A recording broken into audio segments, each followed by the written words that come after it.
Alright, everybody. I don't think I need to give any introduction to the world's biggest YouTuber, MrBeast. He's MrBeast. That's all you need to know. You see, a couple days ago, he came out with... Well, actually, yesterday, he came out with a couple tweets. Actually, it was on July 6th he put out the first tweet, and then yesterday he followed it up with a clarification. Now, his first tweet, I actually liked.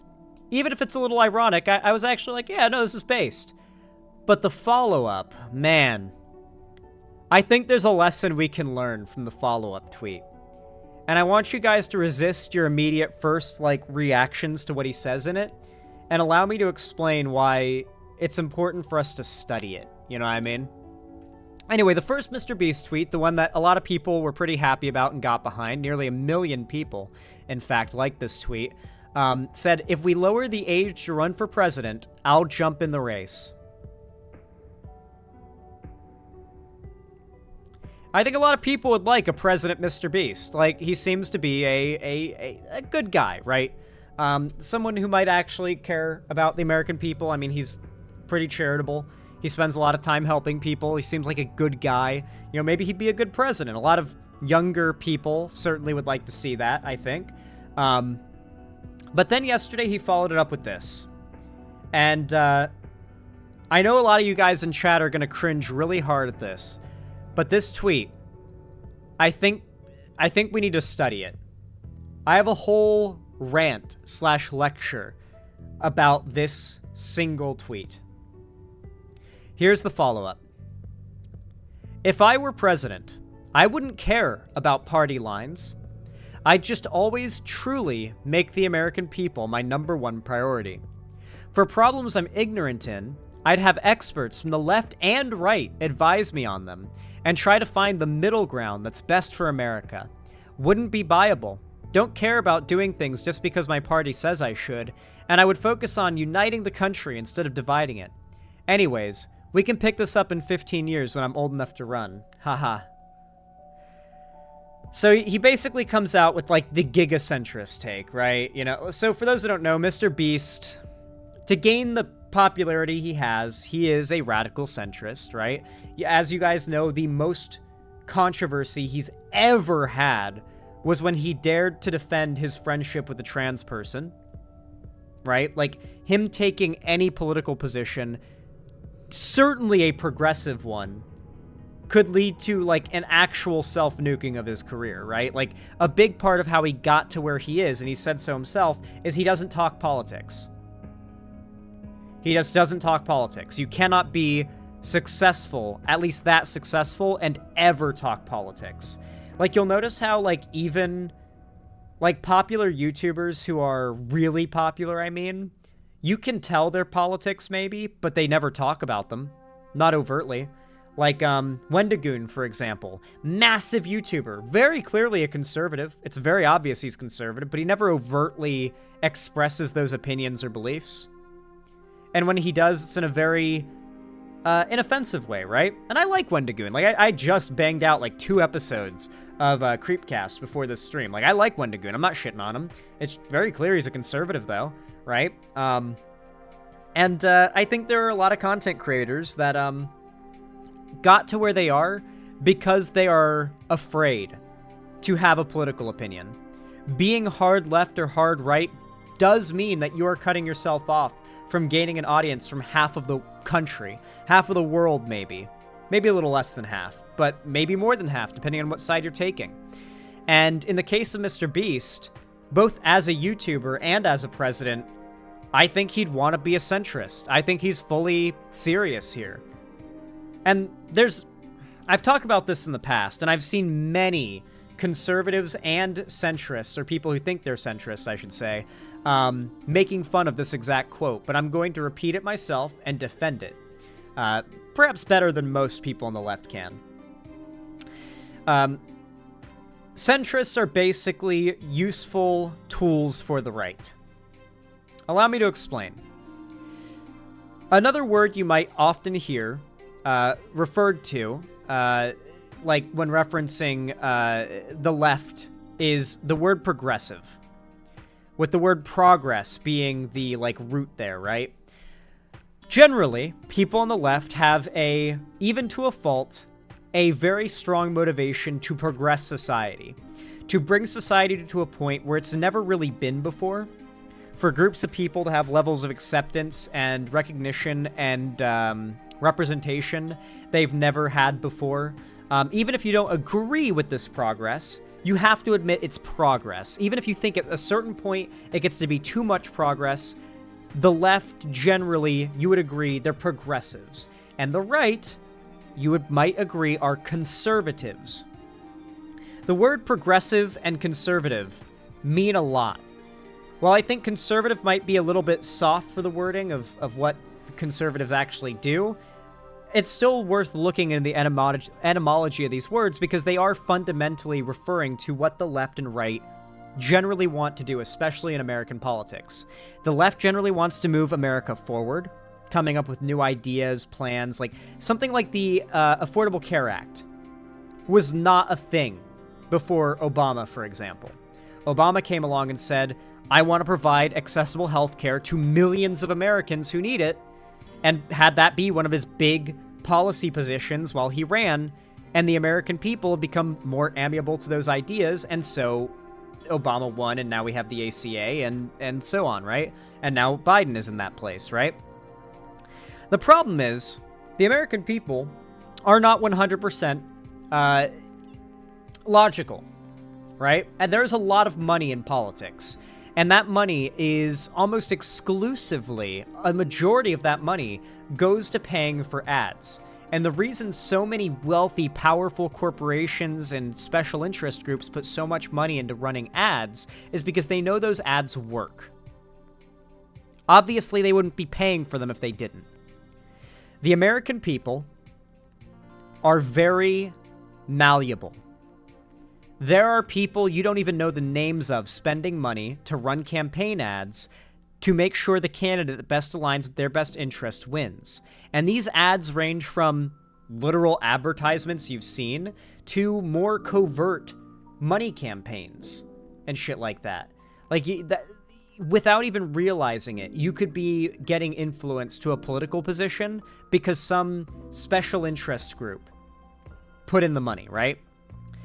And so with that in mind, you have to remember that whatever positions you hold now, whatever ideas you have now, whatever things you've heard that have led you to positions now, any amount of them, without you even realizing it, could have been motivated by a massively well-funded campaign, both left and right, to motivate you for voting one way or the other, right? I don't think money in politics is, inherently evil, right? My problem is very clearly that the most of the money is in the right-wing politics.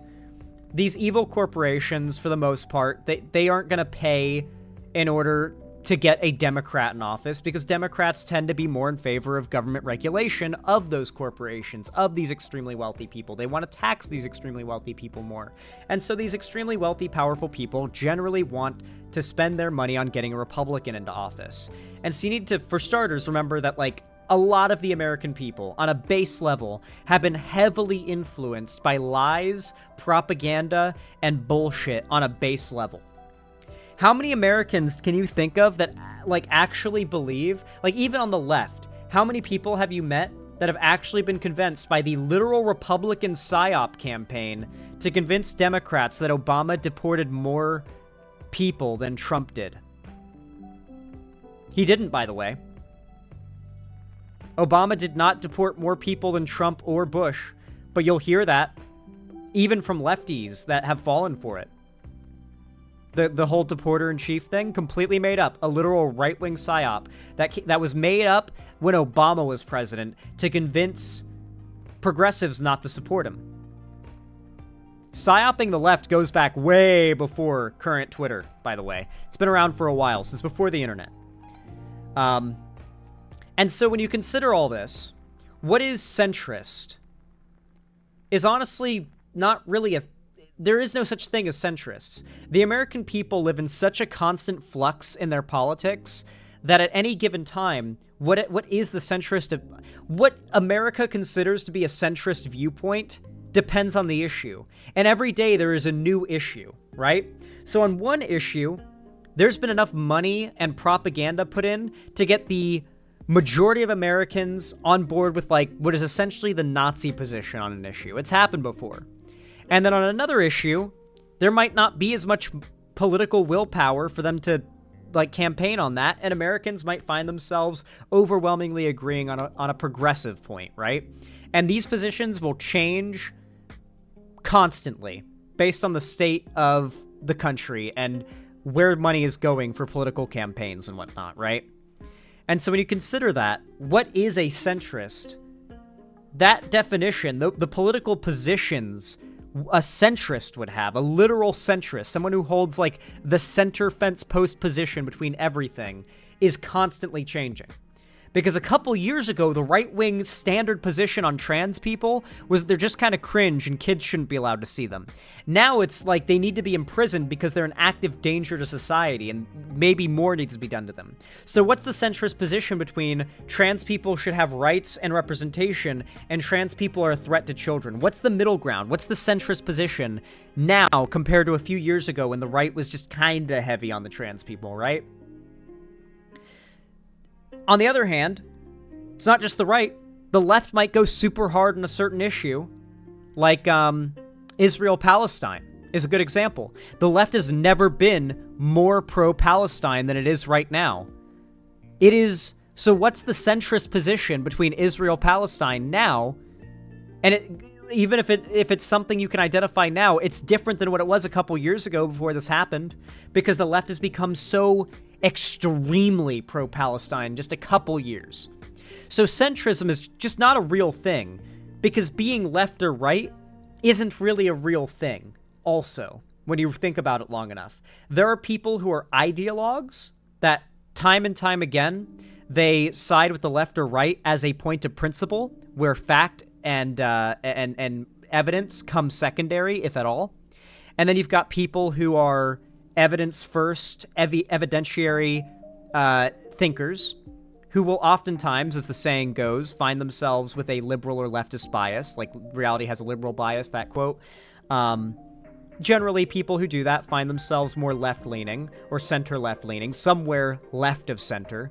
And then you've got your people who tend to be called, by the left at least, enlightened centrists. These are people who are like MrBeast here, an enlightened centrist, where they might not even mean it. And I do not think MrBeast means it. But here, if made president, I guess, he would essentially be one of the most effective, useful tools for the right next to Trump. Because MrBeast is so naive. Like, we've got the right actively calling for the execution of Biden and for Trump to be instilled in power. That is the Trump party's motto, is like, kill Biden, make Trump God Emperor. Like, MrBeast is so naive. He thinks that side has as valid and warranted of positions on a number of issues as the left, who think you maybe shouldn't do that. It's like the delusion that the left and right have equally valid positions is problematic to me. And I am not one to discount problems with the left. There are so many problems with the left, with the beliefs commonly held by those on the left, with the people on the left, with the things said by people on the left, with some of the ideas that are popular among the left. Like, I agree with that. There are countless videos I've made criticizing the left, okay? The left is not squeaky clean by any means, in no way, shape, or form, okay? But the right is literally, as a political force in this country, a force of evil. They are the people harassing your friend and posting pictures of your friend's child online and calling your friend a pedophile. They are those people. That is the standard position on trans people for conservatives and Trump supporters and the Republican Party to have. Are there exceptions? Are there conservatives who don't believe these things? Of course there are. There are conservatives who are nice, good people. Bringing up another person I mentioned before, Wendigoon. I think Wendigoon's like actually a stand-up guy, despite being a conservative. He holds some pretty cringe positions, but I don't think he arrived at them through hate. I think he arrived at them through ignorance and upbringing. And that's very different from, like, the people in our government right now, like Marjorie Taylor Greene, who want to dismantle our entire government and build it in the likeness of Trump. Like, that's very different, obviously. But what I find sad is that so many people like MrBeast know a conservative like Wendigoon. And when they think of conservatives or the right or the Republican Party or the American right, they think of a guy like their conservative buddy who's just kind of chill and just has some disagreements, but they're all good. They think of that and not the literal Republican political apparatus trying to wrestle power exclusively into their hands. This isn't a matter of, like, the right thinks a certain set of things are best for America and the left thinks a certain set of things are best for America, and we all have the same general goal, but we're fighting over how to achieve it. That's not what American politics is. It's just not. And sadly, MrBeast is demonstrating a high level of naivety, and you better believe, like, the conservatives have been hard supporting this take. If you ever want to know, like, why do lefties say that centrism is the useful tool of the right? Well, when someone announces that they're a centrist, look at the replies. Very few progressives and left-wingers are going to be cool with that. Meanwhile, you will see accounts like Graper Cave saying they're going to come after you for having America first, quote-unquote, policies in your platform. That's one of the top replies in the post, with some of the most likes. Oh, here's another one. America first policies, they're going to call you racist, chief. Laughing, crying emojis with 2.2k likes. So why is it that Nick Fuentes fans, literal grapers, fans of the largest neo-Nazi figure in the world today, why are those the people coming in to support his policy and what he has to say here, while people on the left are replying things like, I think we should not take a middle ground between burning the planet and solving climate change, for example?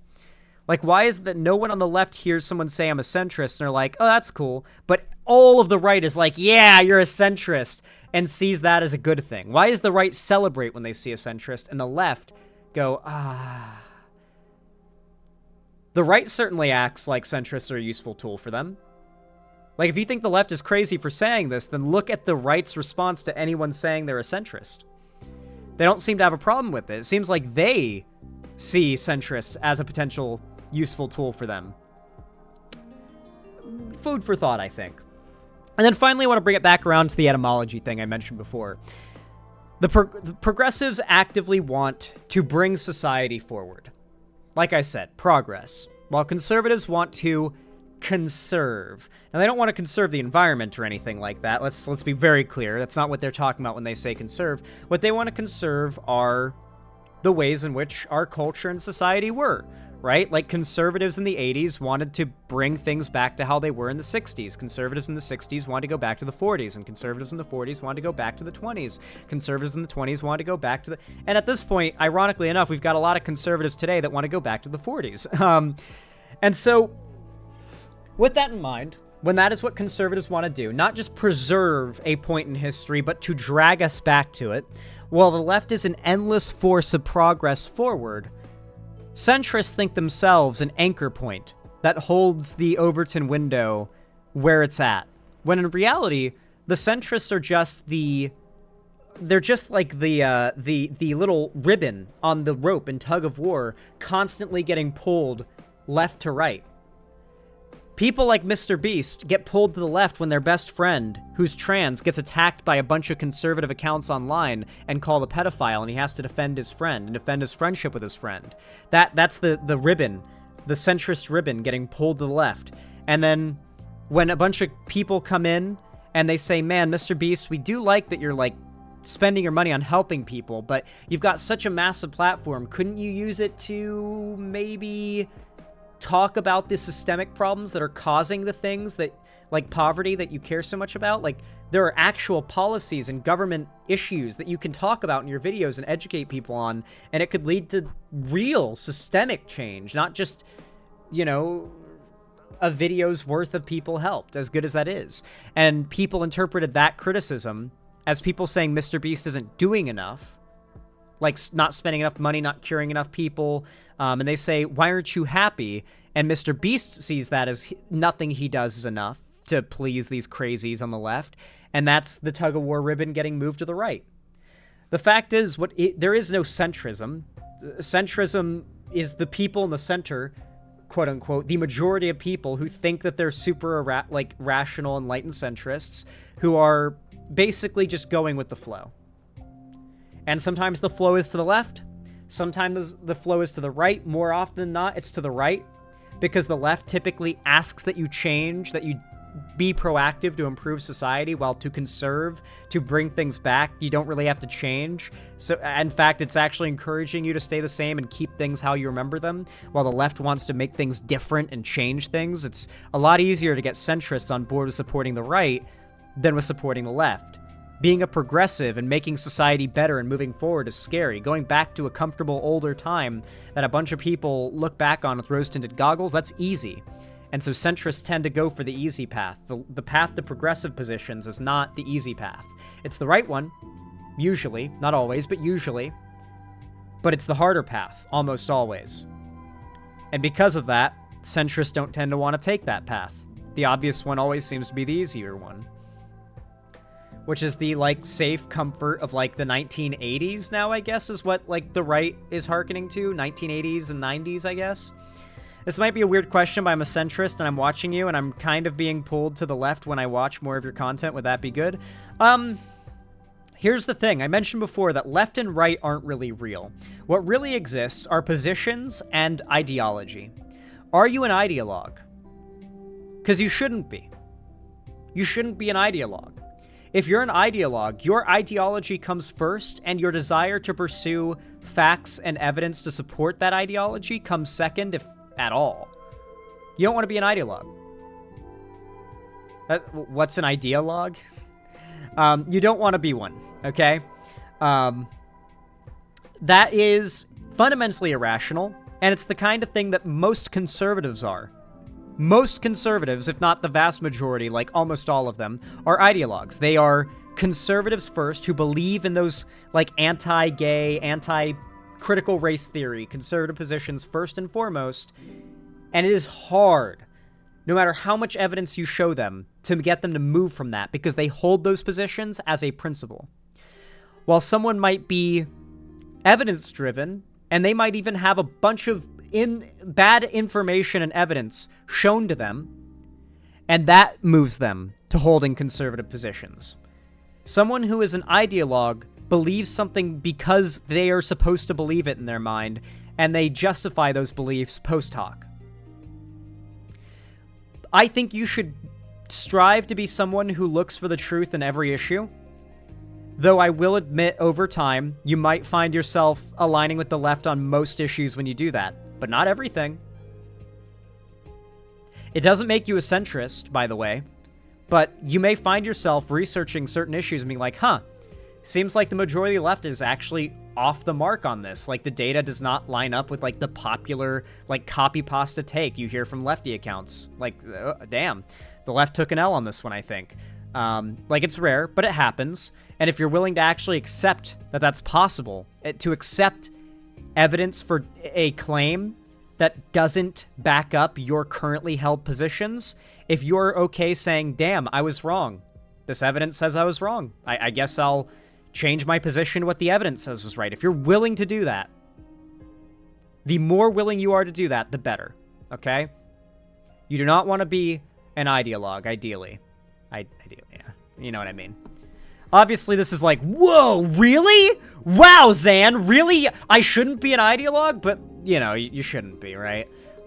You should try, this may sound obvious to some of you, and to others, this will be the most mind-blowing revelation you've ever heard,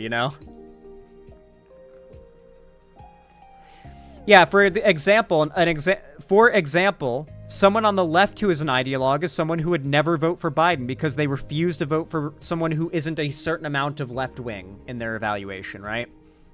Or someone who has long ago decided that voting doesn't matter, and no matter, it could be Bernie who is the presidential nominee, and they'd still find a reason for why Bernie's not good enough to warrant their vote, because they just don't think voting as a principle matters, right? Yeah, Hassan is actually a really good example of an ideologue leftist figure. Being an ideologue is significantly easier than being pragmatic. It's also a lot more financially profitable, you know? Like, a lot of the online left are ideologues. Like, they put their progressive values before, like, you can tell, like, their live thought process. They tend to put, like, they must have the progressive opinion. Like, they decide they are going to have the progressive opinion before they even, like, have their opinion yet. You know what I mean? I don't know. I feel like I'm getting lost in the weeds here, but mostly I just wanted to talk about why this was so brain-splittingly upsetting. And I also wanted to give an acknowledgement to the myth of centrism. The fact is that centrists aren't really a political group. You're actually the trophy that the left and right are fighting over. If you think that you're a centrist and you're watching this right now, I want you to know, we on the left and the right, on the other end of things, see you as the trophy that we're trying to win over. The right wants to win you over to their side and make you support them, and we want to win you over to our side and have you support us. Obviously, you know? And the fact is, there is no centrist side. Like, you're not part of a side. Like, you're not, like, there's no group there. It's just, you're the normies that are, like, undecided. There is no centrist. There's only undecided. You are undecided. And you slightly decide a little left and right, depending on where the wind blows if you're an actual centrist, especially if you call yourself one. Probably more often right than left. You probably find yourself shitting on the left more than you do on the right. But you might even shit on the right sometimes. And I want you to think about that. Why the left has, like, a dislike of centrists and why the right loves centrists. And why it might not be that ridiculous when you consider the right loves centrists so much when the left suggests that there's a reason for that, you know? That said, I think that's everything I really had to express. And with all that out of the way, if you enjoyed this segment, consider dropping a like. It really does help a lot. Every thumbs up goes a long way. In fact, I've noticed a significant spike in the engagement on the channel lately, and it has had a very positive impact, so keep it up, guys. Thank you for the likes, comments, subs, all that stuff. Thank you, guys. Follow my social medias, link down below in the description if you haven't already. Join my fan Discord so you can watch the watch parties, join the game events, and do the call-in streams when I host them, and get the announcements for my new uploads and streams when I do them, and you don't miss them from whenever YouTube just doesn't tell you. And of course, consider following my social medias, or I already said that. Consider supporting me financially by donating, subscribing, or gifting a sub on my website, xanderhall.com/live, or supporting me through YouTube, Twitch, Streamlabs, Stream Elements, or Patreon, or buying merch to the Streamlabs link down below as well. But with all that said, thank you for watching. I hope you enjoyed the segment, and have a good one.